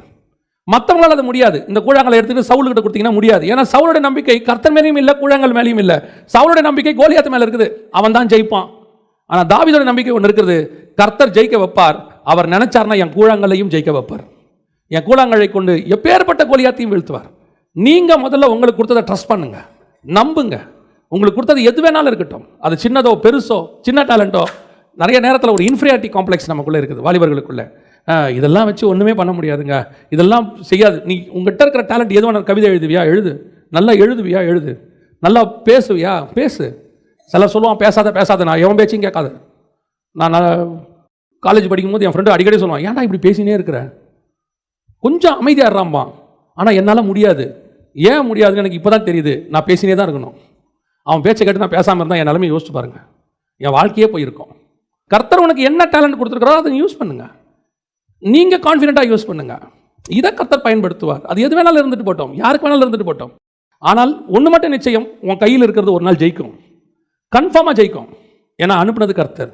அவர் அனுப்புகிறவர் உன்னை ஜெயிக்க வைக்காமல் விடவே மாட்டார். அதனால தான் வசனம் சொல்லுது, உம்மாலே நான் ஒரு சேனைக்குள் பாய்வேன், உம்மாலே நான் ஒரு மதிலை தாண்டுவேன். நான் சின்ன பையன் தாங்க, சிறு வயது முதல் கொண்டு அவன் யுத்த புருஷன் தாங்க, நான் சிவந்த மேனி உள்ள வந்தாங்க, அவனோட பார்க்கறதுக்கு நான் ஒன்றும் இல்லாத சின்ன பையன் தாங்க. ஆனால் ஒன்று எனக்கு தெரியும், என் கையில் இருக்கிற கல் ஒரு நாள் ஜெயிக்கும், ஒரு நாள் ஜெயிக்கும். உனக்கு ஆண்டவர் கொடுக்குற வாக்கு அதுதான். உங்கள்கிட்ட எதை கொடுத்தாரோ அதை எடுத்து தைரியமாக போ. யார் என்ன சொன்னாலும் நம்பாத, இதெல்லாம் நடக்காதுன்னு சொல்லுவாங்க, நீ நம்பவே நம்பாத, நடக்கும். உன் கூட இருக்கிறவர் அதை ஜெயிக்க வைப்பார். அந்த கான்ஃபிடென்ட் உனக்கு வந்துருச்சுன்னா போதும். அல்லேலூயா. 21 வயசு இருக்கும், அப்போது வேலையெல்லாம் கிடையாது, எந்த வேலைக்கு போனாலும் என்னை அனுப்பிச்சி விட்ருவாங்க. ஏன்னா நான் ஒரு நல்ல ஒர்க்கர். நான் ஒரு 15 நாளைக்கு மேலே என்னை வச்சுக்க மாட்டான். ஒன்று அவனுக்கு என்ன பிடிக்காது, இல்லை எனக்கு அவனை பிடிக்காது. அது என்ன காரணமே தெரியாது. எனக்கும் வேலைக்கும் 7ஆம் பொருத்தம். எங்கே போனாலும் நம்மளை உடனே அனுப்பிச்சி விட்ருவான். அப்படியே மீறி நம்ம 1 மாதம் இருக்கிறோன்னா அந்த செத்துருவான், கம்பெனி மூடிடுவாங்க. அவ்வளோதான், இதான் நம்மளுடைய பொழப்பு. இப்படி எங்கே போனாலும் இப்படியே நடந்துகிட்டே இருந்துச்சு. ஒரு நாள் ஆண்டவர்கிட்ட கேட்டேன், ஆண்டவர் என் பொழப்பு இப்படியே போயிருமான். ஆண்டவர் சொன்னார், உன் கூட நான் இருக்கேன், ஃப்யூச்சரை பற்றி பயமே படாது. அன்னிலேருந்து இன்னை வரைக்கும் ஃப்யூச்சரை பற்றி பயந்ததே கிடையாது. அதாவது இப்போ இருக்க யங்ஸ்டர்ஸ் எல்லாம் பார்க்கும்போது சில நேரத்தில் எனக்கு கொஞ்சம் ஆச்சரியமாக இருக்கும். மல்டிபிள் டேலண்ட் இருக்குது, மல்டிபிள் டேலண்ட். ஒரு சிலர்கிட்டலாம் 1த்துக்கும் 2த்துக்கும் 3த்துக்கும் 4 டேலண்ட்டுக்கு மேலே வச்சுருக்குறாங்க. அவங்களோடலாம் பார்த்தா நான் ரொம்ப யோசிப்பேன், ஏதோ தப்பிச்சு ஓடி வந்துட்டோம் போல். நம்ம சில நேரத்தில் நம்ம யோசிக்கிறோம், அவர் பாடுறாரு, இவர் பாடுறாரு, அவர் நல்லா மியூசிக் வாசிக்கிறாரு, அவருக்கு ஒரு டேலண்ட் இருக்குது. அவங்களுக்கு ஒன்று, என் கையில் ஒரு கூழாங்கல் இருந்துச்சு, அந்த கூழாங்கல்லை உண்மையாக விசுவாசத்தோடு கர்த்தருடைய நாமத்தில் எடுத்து நான் அடித்தேன், விழுந்தது கோலியத்தாக இருந்தது. ஆமென். தைரியமாக எடுத்து கூழாங்கல்லை எடுத்து அடிங்க. உங்களுக்கு ஆண்டவர் என்ன கொடுத்துருக்கிறாரோ, உங்ககிட்ட இருக்கிற டேலண்ட்டை நீங்கள் டிஸ்கரேஜ் பண்ணாதீங்க, நீங்கள் என்ன செய்யாதீங்க. அது உங்களுக்கு ப்ரேயர் பண்ணுறதா கூட இருக்கும். சில நேரத்தில் சிலர் ப்ரேயர் பண்ணால் உடனே நடக்கும். கர்த்தர் கேட்பார். அவங்க சொல்லுவாங்க, ஆண்டவர் எனக்கு ஒரு சொப்பனம் கொடுத்தாரு, ஜோம் பண்ண நடந்துச்சுமாங்க. பெரிய பெரிய தீர்க்கதரிசிகள் சொல்ல முடியாதெல்லாம் சாதாரண ஒரு ஆள் சொல்லுவாங்க. ஒரு அம்மா ஒரு கிராமத்துக்கு போனப்போ சொன்னாங்க, ஐயா நான் ஜோம் பண்ணி 3 பேரை உயிரோடு எழுப்பியிருக்கிறேன். எத்தனை பேரை? 3 பேரை உயிரோடு எழுப்பியிருக்கீங்களா? நம்ம ஜோம் பண்ணால் கட்டி கூட மறைய மாட்டேங்குது. ஜோம் பண்ணிட்டு தடவி பார்க்கணும், கட்டி போயிடுச்சா? அவங்க ரொம்ப நேரம் கழிச்சு இல்லை இருக்குது, இன்னும் போகலங்கிறான். கான்ஃபிடென்ட்டே நமக்கு இல்லை. அந்த அம்மா 3 பேரை உயிரோடு எழுப்பியிருக்கு. அந்த அம்மா அங்கே இருக்கு. அந்த அம்மா சொல்லுது, நான் எது ஜோம் பண்ணாலும் ஆண்டவர் எழுப்பிடுவாயா? எவ்வளோ பெரிய கான்ஃபிடென்ட் பாருங்க. அந்த அம்மா ஏதோ ஒரு கிராமத்துக்குள்ளே ஒரு குடிசைக்குள்ளே இருக்கக்கூடிய ஒரு சாதாரண ஒரு ஆள். எவரை கொண்டும் கர்த்தர் எந்த கூழாங்கல்லையும் பயன்படுத்த வல்லமை உள்ளவராக இருக்கிறார். அல்லேலூயா. உங்களையும் தேவன் அப்படி பயன்படுத்த வல்லமை உள்ளவராக இருக்கிறார். கடைசியாய் தாவீதுக்கும் சவுலுக்கும் இன்னொரு பெரிய விஷயம் இருந்தது. 1 சாமுவேல் புத்தகம் 17ஆம் அதிகாரம். இவ்விதமாய் தாவீது ஒரு கவனினாலும் ஒரு கல்லினாலும் பெலிஸ்தேனை மேற்கொண்டு அவனை மடங்கடித்து அவனை கொன்று போட்டான். தாவீதின் கையில் பட்டயம் இல்லாதிருந்தது. ஆகையால் தாவீது பெலிஸ்தேன் அண்டையில் ஓடி அவன் மேல் நின்று அவன் பட்டயத்தை எடுத்து அதை அதன் உரையிலிருந்து உருவி அவனை கொன்று அதனாலே அவன் தலையை வெட்டி போட்டான். அப்பொழுது தங்கள் வீரன் செத்து போனான் என்று பெலிஸ்தேர் கண்டு ஓடி போனார்கள். 3வது, முதல்ல நாம் கர்த்தருடைய நாமத்தில் போகிறோம். அதான் ஃபர்ஸ்ட், நம்ம ஜெயிக்கிறதுக்கான ஃபர்ஸ்ட் ஃபார்முலா. 2வது, நம்மகிட்ட கர்த்தர் கொடுத்ததை நாம் நம்பணும், அதை எடுத்துக்கிட்டு போகணும். ஊழியத்துக்கோ அல்லது எந்த ஒரு காரியமோ நாம் முன்னாடி எடுத்துக்கிட்டு போகணும். இப்போ 3வது, இது அதை விட ரொம்ப முக்கியம். என்ன தெரியுமா? நம்மகிட்ட ஒன்று இருக்காது, அது நம்ம எதிரிகிட்ட இருக்கும். அதை யூஸ் பண்ணுற மனப்பக்குவம் உங்களுக்கு வரணும். இந்த உலகத்தில் இருக்கிற எந்த ஒரு விஷயமும் கவனிங்க, இந்த உலகத்தில் இருக்கிற எந்த ஒரு விஷயமும் தப்பானதுக்காக கண்டுபிடிக்கப்படவே இல்லை. அது கண்டுபிடிக்கப்பட்டது நல்லதுக்கு, ஆனால் பயன்படுத்தப்பட்டது தப்புக்கு. எந்த ஒரு பொருளும், இப்போ செல்ஃபோன் இருக்குது. நாங்கள் உங்களை மாதிரி உட்காந்து செய்தி கேட்குற காலத்தில் அன்னைக்கு உள்ள ஊழியர்கள் எங்களுக்கு என்ன சொல்லி கொடுத்தாங்கன்னா, டிவி பாவம், டிவி என்ன செய்யக்கூடாது, பார்க்கக்கூடாது, வீட்டில் டிவி வைக்கக்கூடாது, டிவி வீட்டில் இருந்தால் தூக்கி வெளியே போடுங்க. இது இருந்துச்சு. ஒரு காலகட்டத்தில் டிவியில் ஊழியம் பண்ணாத ஊழியக்காரரே கிடையாது, டிவியில் பிரசங்கம் பண்ணாதவங்களே கிடையாது. எல்லாரும் டிவியில் காலையிலையும் சாயங்காலம் பேசுவாங்க, பேசாத ஊழியக்காரங்களே கிடையாது. ஒரு காலகட்டம் பிறகு கம்ப்யூட்டர் வந்துச்சு. கம்ப்யூட்டர் முதல்ல வந்த உடனே இது பிசாசு, இதை யூஸ் பண்ணக்கூடாது, 666 எல்லாம் உண்மைதான். ஆனால் இன்னைக்கு கம்ப்யூட்டர் யூஸ் பண்ணாத ஊழியக்காரர் யாரு? இன்னைக்கு ஸ்மார்ட் போன் யூஸ் பண்ணாதவங்க யாரு? ஸ்மார்ட் போன் வந்து ஒரு மினி கம்ப்யூட்டர் மாதிரி உங்களுக்கு, அது யூஸ் பண்ணாத ஆள் யாரு? ஒரு பீரியட்ல எல்லாத்தையும் தப்பு பண்ணக்கூடாதுன்னு ஒதுக்கி வச்சிருவாங்க. ஆனால் அதை பிசாசு நல்லா எடுத்துப்பான், கோலியாத்து கையில் அந்த பட்டயத்தை எடுத்துப்பான். ஒரு காலகட்டத்துக்கு பிறகுதான் நமக்கு ஒரு அறிவு வரும், எந்த ஒரு பொருளையும் சரியாய் பயன்படுத்தினால் தவறே கிடையாது. கோலியாத்தின் பட்டயத்தை எடுத்து கோலியாத்தை வெட்டினால் தப்பு கிடையாது. தாவீது வந்து ஐயோ அது பெலிஸ்தியர் பட்டயம், அதை நான் தொடமாட்டேன், நான் இஸ்ரவேலன் சொல்லவே கிடையாது. தாவீது ஓடி போய் அவன் பட்டயத்தை எடுத்து, இன்னைக்கு நிறைய கோலியாத்தின் பட்டயம் இருக்கு, மீடியா இருக்கு, டிவி இருக்கு, இன்னைக்கு எத்தனையோ காரியங்கள் இருக்கு உலகத்தில். நாம என்ன சொல்றோம்? அது பாவம், அது கிட்ட போகாத, அதை செய்யாத, அதை தொடாத, அதை பார்க்காத. நான் சொல்றேன், எதை எப்படி ஹேண்டில் பண்ணணும்னு உனக்கு தெரியணும், அவ்வளவுதான். எதை எப்படி ஹேண்டில் பண்ணணும்னு உனக்கு தெரியணும். கத்தி என்பது ஆயுதம், அதை காய்கறி வெட்டுகிற வரைக்கும் கரெக்ட், கழுத்தை வெட்டினா தான் தப்பு. நீ என்ன காய்கறி வெட்டிட்டு போ, எவ்வளோ காய் வெட்டுமோ அவ்வளோ காய் வெட்டு, ஒரு தப்பும் கிடையாது. ஏன் கழுத்தை வெட்டும் போது அது பாவமாக மாறுது? இன்டர்நெட் இருக்கு, நீங்க யூஸ் பண்ணுங்க, எதுக்கு யூஸ் பண்ணுமோ அதுக்கு யூஸ் பண்ணுங்க, முடிச்ச உடனே வெளியே வந்துருங்க, நெட்டை விட்டு வெளியே வந்துருங்க. இன்டர்நெட் யூஸ் பண்ணாதீங்கன்றதான் தப்பு. பண்ணணும், அதை எப்படி பண்ண? இப்போ பாருங்க, அந்த பட்டயத்தை எடுத்து அவன் யூஸ் பண்ணான் தாவீது, ஆனா பட்டயத்தோடய அவன் சுத்தல. வசனம் பின்னாடி என்ன சொல்லுது பாருங்க, 54. தாவீது பெலிஸ்தியனுடைய தலையை எடுத்து அதை எருசலேமுக்கு கொண்டு வந்தான், அவன் ஆயுதங்களையோ தன் கூடாரத்தில் வைத்தான். தூக்கிட்டு அலையில, அதை கொண்டு போய் ஒரு செட் அசைட் ஓரமா வச்சுட்டான். யூஸ் பண்ற வரைக்கும் யூஸ் பண்ணணும், யூஸ் பண்ணி முடிச்ச பிறகு தூக்கி கொண்டு போய் ஓரமா வச்சு, அப்படி ஓரமா அது இருக்கட்டும், இனி எனக்கு இப்போ தேவைப்படாது, பின்னாடி எப்பயாவது தேவைப்படும். இன்னொரு யுத்தம் வந்துச்சு, தாவீது போய் ஆசாரியன்ட்ட கேட்கறான், ஏதாவது பட்டயம் இருக்குதா? அப்ப அவன் சொல்றான், நீ வந்து கோலியாத்துக்கிட்ட ஜெயிச்சி அந்த பட்டயம் இருக்கு. அதுக்கு தாவீது சொல்ற வார்த்தை என்ன தெரியுமா? அதற்கு நிகர் இல்லை. எஸ், இன்னைக்கு பூமியில் இருக்கிற நிறைய வெப்பன் அன்கம்பேரபிள், அதை எடுத்து நீங்க ஏன் யூஸ் பண்ணக்கூடாது? ஒவ்வொரு காரியத்தையும் இல்ல வேணாம், இது எனக்கு தேவையில்லை. ஒரு விஷயத்தை நல்லா தெரிஞ்சுக்கொள்ளுங்க, இந்த உலகத்தில் மாற்றம் நடந்து கொண்டே இருக்கும். இந்த வேத வசனத்தை ஒரு காலத்தில் தோல் சுருளில் எழுதினாங்க. தோல் சுருளில் எழுதப்பட்ட பிறகு பேப்பருக்கு வந்துச்சு, இல்லை தோல் சுருளில் எழுதப்பட்டதுதான் புனிதமானது, பேப்பர் என்பது புனிதம் அல்ல, ஆகவே நான் பேப்பரில் எழுதின பைபிளை படிக்க மாட்டேன், தோல் சுருள் தான் நிஜமானது, தோல் சுருளில் தான் நான் எங்கேயும் எடுத்துட்டு போவேனா? சாத்தியமா? வெறும் தோல் சுருளில் தான் பைபிள் இருக்கணும்னு நினைச்சிருந்தா இவ்வளோ பைபிள் வந்திருக்குமா? ஆனால் பிரிண்டிங்கில் பிசாசு எவ்வளோ புக்கை கொண்டு வந்தானோ அதை விட நிறைய பிரிண்டிங்கில் ஆண்டவர் அவருடைய பைபிளை கொண்டு வந்துட்டார். அந்த நேரத்துக்கு ஏற்ற காம்படிஷன் அன்னைக்கு இருக்கக்கூடிய டெக்னாலஜி என்ன? யூ மஸ்ட் டேக், உன் கையில் எடுக்கணும். எந்த ஒரு டெக்னாலஜியை கண்டு பயப்படாத, அதை யூஸ் பண்ண கற்றுக்கோ, அவ்வளோதான். கோலியாத்தின் பட்டயத்தை கண்டு பயப்படாத, யூஸ் பண்ண கற்றுக்கோ. ஆனால் எவ்வளோ யூஸ் பண்ணணும் தெரியுமோ அவ்வளோ யூஸ் பண்ணு, போய் அதுக்கு அடிக்டாக மாறிடாது. இன்னைக்கு இருக்கிற யங்ஸ்டர்ஸ் இருக்கிற மிகப்பெரிய ப்ராப்ளம், ஒன்று அதை பார்த்து பயந்து ஓடிடுறான், இல்லை அதுக்கு அடிமையாயிடுறான், அதோட போய் மாட்டிக்கிறான். இதான் இன்னைக்கு பிரச்சனை. ஒரு ஊழியக்காரர் அன்னைக்கு அழகா பிரசங்கம் பண்ணார், சூப்பரா இருந்துச்சு. இன்னைக்கு பவுல் இருந்தால், இப்போ பவுல் மினிஸ்ட்ரி பண்ணா மீடியாவை யூஸ் பண்ணுவாரா மாட்டாரா? பவுல் மீடியாவை யூஸ் பண்ணுவாரா மாட்டாரா? பண்ணுவார். ஆனால் அவருக்கு தெரியும் எந்த அளவுக்கு அதை யூஸ் பண்ணணும்னு சொல்லி. உங்களுக்கு தெரியுமா, கிரீக் லாங்குவேஜ் இருக்குல்ல, கிரேக்க மொழி, இந்த மொழிக்கு ஒரு பேர் உண்டு. கிரீக்குன்றது நம்ம வச்சிருக்க பேர், எபிரேயர்கள் அதுக்கு ஒரு பேர் வச்சிருப்பாங்க, தப்பா எடுத்துக்காதீங்க, நான் அவங்க வச்ச பேர் தான் இருக்கு, நீங்கள் போய் நெட்டில் சர்ச் பண்ணிக்கலாம். இதுக்கு பேர் ப்ராஸ்டியூட் லாங்குவேஜ். கிரீக் லாங்குவேஜுக்கு பேர் என்னது? Prostitute language. ஏன்னு கேட்டிங்கன்னா, கிரேக்க வழிபாடுகள் வந்து அருவருப்பானவைகள், ரொம்ப விக்கிரகம் எல்லாம் இருக்கு. அதனால இந்த எபிரேயர்கள் வந்து இதை யூஸ் பண்ண மாட்டாங்க, கிரீக் லாங்குவேஜை, கிரேக்க மொழியை யூஸ் பண்ண மாட்டாங்க. அதை வந்து ரொம்ப அருவருப்பாக நினைப்பாங்க, அந்த மொழியை வந்து அவங்க அருவருப்பாக நினைக்கிற மொழி. யூதர்கள் வந்து கிரேக்க மொழியை வந்து என்ன சொல்லுவாங்கன்னா, ஒரு விதமான ப்ராஸ்டியூட் லாங்குவேஜ் அப்படிம்பாங்க. ஆனால் அந்த மொழியில் தான் நியூ டெஸ்ட்மென்ட்டோட புக்ஸ் எல்லாம் எழுதப்பட்டது.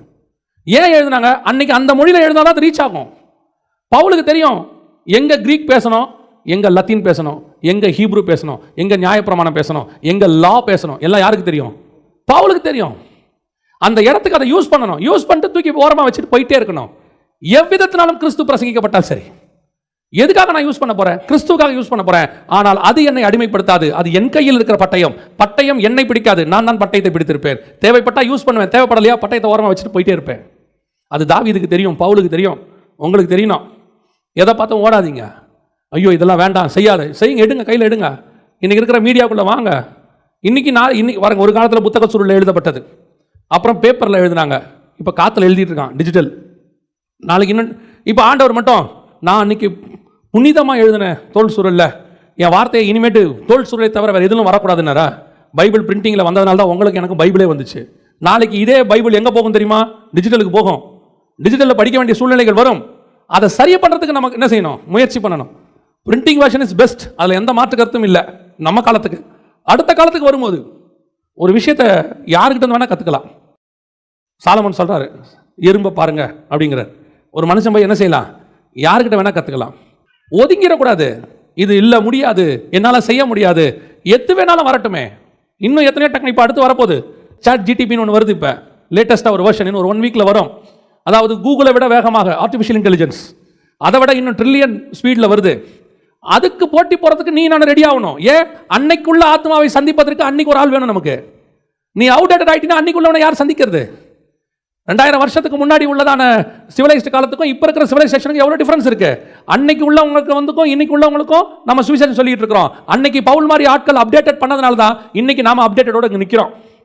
நீ அப்டேட்டட் ஆகாம அவுடேட்டட் ஆகிட்டேன்னா நீ யூஸ் பண்ண முடியாது, காலத்தில் காண போயிடுவேன். கர்த்தர் உன்னை எடுத்து பயன்படுத்திக்கிட்டே இருக்கணும்னா அப்பப்போ வரக்கூடிய எதிரி கையில் இருக்கிற பட்டயத்தை திருப்பி அடிக்கணும் உன்னை. இன்னைக்கு கடைசி காலத்தில் யார் நடக்க போறா? காத்து தான் எல்லாத்துக்கும் காரணம். ஒரு வசனம் வாசிங்க, உங்களுக்கு தெரிஞ்ச வசனம் தான். எபேசியர்கள் நிருபம் 2ஆம் அதிகாரம் 1-2 வசனம் வாசிங்க பார்ப்போம். அக்கிரமங்களினாலும் பாவங்களினாலும் மரித்தவர்களாயிருந்த உங்களை உயிர்ப்பித்தார். அவைகளில் நீங்கள் முற்காலத்திலே இவ்வுலக வழக்கத்திற்கேற்றபடியாகவும் கீழ்ப்படியாமையின் பிள்ளைகளிடத்தில் இப்பொழுது கிரியை செய்கிற ஆகாயத்து அதிகார பிரபுவாகிய ஆவிக்கேற்றபடியாகவும் நடந்து கொண்டீர்கள். அப்படின்னா என்ன? காற்றுக்கு அதிபதி. ஆகாயத்து பிரபு அப்படிங்கிறது காற்றுக்கு அதிபதி. இவ்வுலக காலத்தில் கிரியை செய்கிற காற்றுக்கு அதிபதி. இன்னைக்கு மொத்தமும் காத்துல தான் இருக்கு. உங்களை கண்ட்ரோல் பண்றது, உங்களை பிடிக்கிறது, உங்களுக்குரிய டெக்னாலஜி, நீங்க ஆன்லைன், நீங்க யூஸ் பண்ற எல்லாமே பிசாசு எதை எடுத்து யூஸ் பண்ணிட்டு இருக்கிறான்? காத்தை எடுத்து யூஸ் பண்றான். இப்போ அடுத்து நம்மளும் எதை தான் யூஸ் பண்ணணும்? அவன் கையில் இருக்கிற காத்தை எடுக்கணும். இன்னைக்கு கோலியாத்தின் பட்டயம் காத்து டிஜிட்டல். நீ திருப்பி எடுக்கணும்ல, அதை எடுக்காம விட்டுட்டு இல்லைங்க 2000 years பேக் நாங்கள் போட்டில் போய் கொண்டிருந்தோம். பிசாசு ஃப்ளைட்டில் போகிறான், நாம போட்டில் போகிறோம். யார் ஜெயிப்பா? யோசிச்சு பாருங்க. ஃப்ளைட்டில் போகிறது பாவமா? ஃப்ளைட்டில் போகிறது எப்போ பாவம் தெரியுமா? நீ ஆண்டவருக்காக ஃப்ளைட்டில் போகிறது பாவம் கிடையாது. நீ பண்ணு ஊர் சுற்றி பார்க்க போய் பீச்சில் மல்லாக்கப்படுத்துக்கிறது தான் பாவம். புரியுதா? அன்னைக்கு அப்போஸ்தலர்கள் போனாங்க சுவிசேஷம் அறிவிக்க. எந்த கப்பலில் ஏறி போனாங்கன்னு இருக்கு தெரியுமா? ஒரு இடத்துல வியாபார கப்பலில் ஏறி போனாங்கன்னு இருக்கு. வியாபார கப்பல் என்ன தெரியுமா இங்கிலீஷில்? Businessman class. இன்னைக்கு பிஸ்னஸ் மேன் கிளாஸ்னா என்னன்னு தெரியல உங்களுக்கு? இருக்கிறதே டாப் கிளாஸ். அதனால அவங்க பிஸ்னஸ் மேன் கிளாஸில் தான் போக வேண்டாங்களா? இல்லை, அன்னைக்கு அது கிடைச்சிச்சு அவங்களுக்கு. போகிறதுக்கு வர வாய்ப்பு இல்லை, வேறு போட் இல்லை, பிஸ்னஸ் மேன் கிளாஸ் இருந்துச்சு. ஏறு பிஸ்னஸ் மேன் கிளாஸில். ஏன் போ?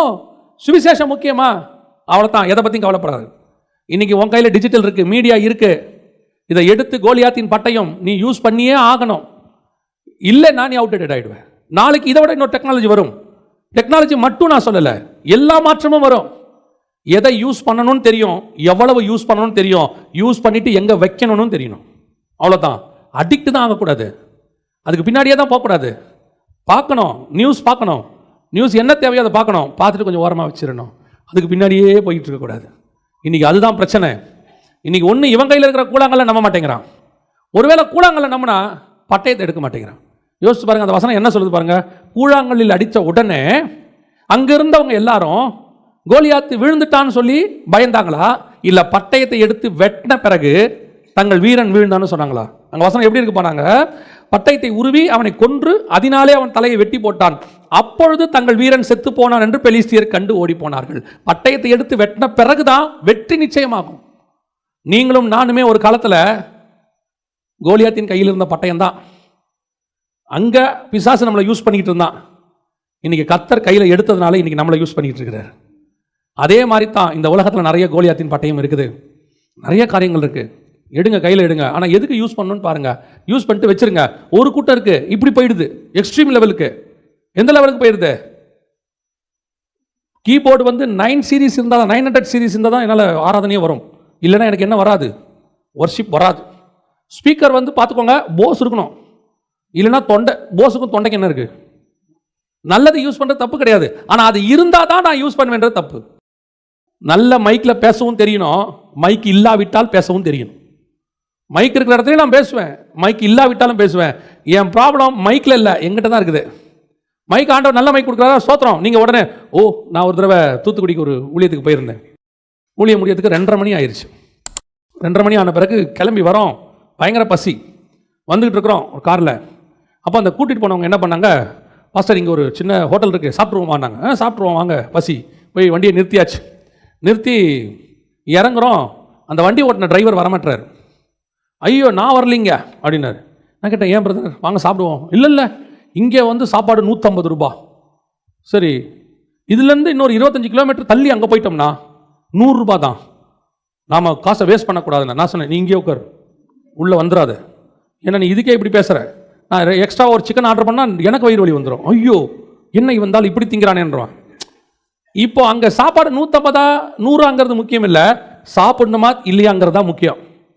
நீ ஒரு முடிவெடுத்து, இனிமேல் நான் 150 ரூபா சாப்பாடு தான் சாப்பிடுவேன், நான் வழியில் நின்று சாப்பிட மாட்டேன். ஏனென்றால் என்னுடைய ஊழியத்தின் எல்லை பெரிதாகிவிட்டது.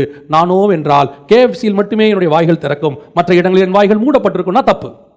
அங்கே ஒரு தேவை இருக்கு, அங்கே அதுதான் இருக்கு, வேற இல்லை. யூ கேன் ப்ரொசீட், தப்பே கிடையாது. பல நேரத்தில் கர்த்தர் நமக்கு சொல்லி கொடுக்குறாரு. அதாவது ஆடம்பரம் தேவையே கிடையாது. சில நேரத்தில் அத்தியாவசிய செலவு நீ பண்ணி தான் ஆகணும். You must do. சில நேரங்களில் நம்ம கோலியாத்தின் பட்டயத்தை கையில் எடுக்க மாட்டேங்கிறோம். ஐயோ இது என்ன பண்ணுறது, இஃப் நீட் நம்ம செய்யலாம், தப்பு கிடையாது. கோலியாத்தின் பட்டயத்தை கையில் எடுக்கலாம். ஆனால் எடுத்து எதுக்கு யூஸ் பண்ணுறோங்கிறது தான் முக்கியம். எவ்வளோ முடியுமோ ஆண்டவருக்காக அவ்வளவு அப்டேட் பண்ணிக்கொள்ளுங்க. நல்லா படிங்க, நிறைய நல்லா படிங்கன்னா நீங்கள் படிக்கிற பாடத்தை சொல்ல, இதே தான் வீட்லேயும் சொல்கிறாங்க, இங்கே வந்தாலும் இதையே சொல்கிறாங்களே. நான் அந்த படிப்பை சொல்ல, நிறைய நீங்கள் பவுலை பார்த்தீங்கன்னா சொல்லுவான், நீ வரும்போது தோல் சுருளையும் என் புஸ்தகத்தையும் எடுத்துக்கிட்டு வாம்பா. அவன் நிறைய படிச்சிருக்கிறான், தப்பு கிடையாது. நிறைய விஷயங்கள் தெரியுங்க, எதை ஆண்டவருக்கு யூஸ் பண்ண முடியும்னு பாருங்கள். அந்த கோலியாத்தின் பட்டயத்தை எடுத்து, ஆனால் எண்ட் ஆஃப் த டே ஒன்று மட்டும் நிச்சயம், யூஸ் பண்ணுறவர் கர்த்தர் தான். நல்லா தெரிஞ்சுக்கொள்ளுங்க, ஆண்டவருக்காக நாம் அப்டேட்டட் ஆகிறது தப்பே கிடையாது. ஆனால் ஒன்று மட்டும் தெரியணும், அது கோலியாத்தின் பட்டயம். நான் யூஸ் பண்ணுவேன், ஒரு இடத்துல அதை ஓரமாக வச்சுருவேன். ஆனால் யூஸ் பண்ணியே ஆகணும், இல்லைன்னா நீ அவுடேட்டட் ஆகிடுவேன். 2000 வருஷம் சர்ச் அப்டேட் ஆகிருக்கு. அப்டேட் ஆனதுனால தான் இன்றைக்கி இப்படி ஒரு கூட்டம் இங்கே நடக்குது. நாங்கள் வீடு தோறும் அப்பம் விட்டோம், நாங்கள் அன்றைக்கி மாதிரியே தான் வீடுகள் தோறும் அப்பம் விடுவோம். ஒரு கூட்டம் இருக்குது, இப்போது வீடுகள் தோறும் தான் அன்றைக்கி அப்பம் விட்டாங்க, அதனால் இப்போவும் வீட்டில் தான் கூடணும், வெளியெல்லாம் கூடக்கூடாது அப்படின்னா வீட்டு ஓனர் காலி பண்ண சொல்லிடுவார். எங்கள் வீட்டில் அப்பம் விட்டா இல்லைங்க ரொம்ப சவுண்டாக இருக்குது, அதுக்குன்னு ஒரு சர்ச்சு ஒரு காலகட்டம் வந்துச்சு, அப்டேட் ஆச்சு, ஓகே ரைட். ஆனால் சர்ச்சு தான் பரலோகத்துக்கு போகும், கட்டடம் இல்லை, அதுவும் தப்பு. எப்பவுமே தெரிஞ்சுக்கணும், ஆண்டவர் நம்ம தான் இம்பார்ட்டன்ஸ் கொடுக்குறாரு, நாம் அப்டேட் ஆகணும், கர்த்தருக்கென்று வைராகமாக எழும்பணும். நீ ஒரு பட்டயம், கர்த்தர் உன்னையும் யூஸ் பண்ணுவார். அல்லேலூயா.